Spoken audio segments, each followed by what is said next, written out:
The upcoming iPhone 18 will feature 12 gigabytes of RAM instead of the 8 gigabytes found in the iPhone 17 to support more powerful artificial intelligence features, as reported by DG Times.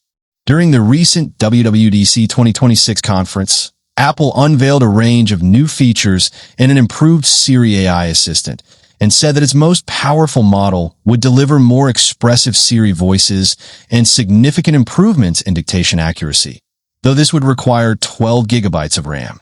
Among the company's current range of smartphones, the most powerful models are the iPhone Air, iPhone 17 Pro, and iPhone 17 Pro Max.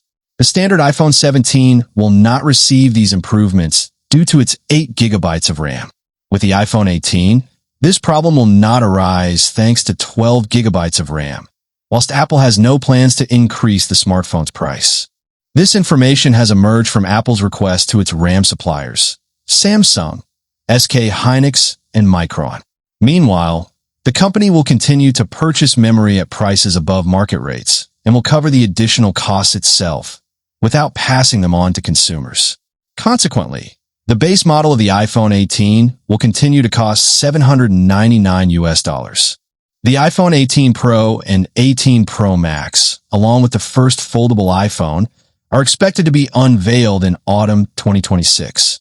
The iPhone 18, 18e, and Air 2 will be unveiled later, tentatively in the first half of 2027.